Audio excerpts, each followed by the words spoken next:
आप कह सकते हैं कि गणित में नीलकंठ भानुप्रकाश उतने ही तेज हैं जितने रनिंग में यूसेन बोल्ट। सिर्फ 20 साल की उम्र में उन्होंने मेंटल कैलकुलेशन वर्ल्ड चैंपियनशिप में भारत को पहला गोल्ड दिलाया है। वो कहते हैं कि गणित दिमाग का एक बड़ा खेल है और वो गणित के फोबिया को पूरी तरह मिटाना चाहते हैं। हैदराबाद के नीलकंठ भानु हर वक्त अंकों के बारे में सोचते रहते हैं और अब वो दुनिया के सबसे तेज ह्यूमन कैलकुलेटर हैं। वो मेंटल मैथ्स की तुलना स्प्रिंटिंग से करते हैं और कहते हैं कि तेज दौड़ने वालों पर कोई सवाल नहीं उठाता, लेकिन मेंटल मैथ्स को लेकर हमेशा सवाल उठते हैं। उन्होंने BBC रेडियो 1 न्यूज बीट से कहा कि यूसेन बोल्ट जब 9.8 सेकंड में 100 मीटर की दौड़ पूरी कर लेते हैं तो हम उनकी तारीफों के पुल बांधते हैं, लेकिन ये नहीं कहते कि कारों और विमानों की तुलना में किसी के तेज भागने का क्या तुक है। ये लोगों को प्रेरित करता है कि आपका शरीर कुछ अकल्पनीय कर सकता है और कैलकुलेशन और गणित के मामलों में भी यही होता है। आपको लग रहा होगा कि वो पैदाइशी मैथ्स जीनियस हैं, लेकिन भानु के मामले में ऐसा नहीं है। गणित के साथ उनके इस सफर की शुरुआत 5 साल की उम्र में हुई। तब उनके साथ एक दुर्घटना हो गई थी। उनके सिर में चोट लगी और वो 1 साल के लिए बिस्तर पर रहे। वो कहते हैं कि मेरे माता पिता को कहा गया कि मेरे देखने, सुनने, समझने की क्षमता पर असर पड़ सकता है।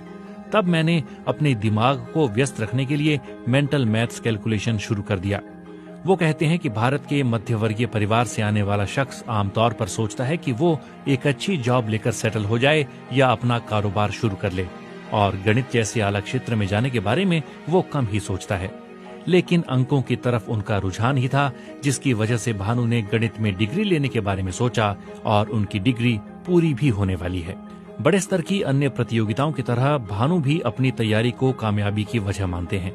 वो कहते हैं कि ये इतना आसान नहीं है कि आप एक टेबल पर बैठ लेते हैं और पढ़ रहे हैं, बल्कि ये दिमाग का एक बड़ा खेल है। वो कहते हैं कि मैंने न सिर्फ खुद को एक तेज गणितज्ञ के तौर पर, बल्कि एक तेज सोचने वाले व्यक्ति के तौर पर भी तैयार किया है। बचपन में भानु स्कूल से आने के बाद 6 से 7 घंटों तक प्रैक्टिस करते थे, लेकिन चैंपियनशिप जीतने और रिकॉर्ड बनाने के बाद से वो हर दिन इतनी फॉर्मल प्रैक्टिस नहीं करते हैं। इसके बजाय अब वो अलग तरह से प्रैक्टिस करते हैं, जिसमें वो कहते हैं कि मैं हर वक्त अंकों के बारे में सोचता रहता हूँ। भानु बताते हैं, मैं तेज संगीत बजाकर प्रैक्टिस करता हूँ, इस बीच लोगों से बात करता हूँ, मिलता हूँ और क्रिकेट भी खेलता हूँ, क्योंकि इससे आपका दिमाग एक वक्त में कई सारी चीजें एक साथ करने के लिए ट्रेन होता है। उन्होंने ये भी दिखाया कि वो इस इंटरव्यू के बीच भी प्रैक्टिस जारी रखे हुए हैं। उन्होंने कहा, अपने नजदीक से गुजरने वाली हर टैक्सी के नंबर को मैं जोड़ता रहूंगा। अगर मैं किसी से बात कर रहा हूँ तो मैं गिनता रहूंगा कि वो कितनी बार पलकें झपका रहा है। सुनने में ये अजीब लग सकता है, लेकिन इससे आपका दिमाग लगातार चलता रहता है। सिर्फ रिकॉर्ड तोड़ते रहना भानु का मकसद नहीं है, हालांकि वो ये भी करना चाहते हैं। वो कहते हैं, रिकॉर्ड और कैलकुलेशन बस ये बताने का तरीका है कि दुनिया को गणितज्ञों की जरूरत है और गणित हमारे लिए मजेदार होना चाहिए। लोग कहें कि ये विषय हमें बहुत पसंद है। उनका असली मकसद है लोगों में गणित का डर खत्म कर देना। वो कहते हैं कि लोगों में अंकों को लेकर बहुत डर है।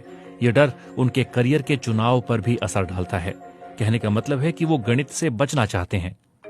वो कहते हैं कि गणितज्ञों को सामाजिक अनाड़ी और किताबी कीड़ा समझा जाता है, लेकिन अंतर्राष्ट्रीय मंच पर प्रतिस्पर्धा में हिस्सा लेने का मतलब है कि गणित के मजेदार रूप को प्रमोट करना आपकी ड्यूटी है।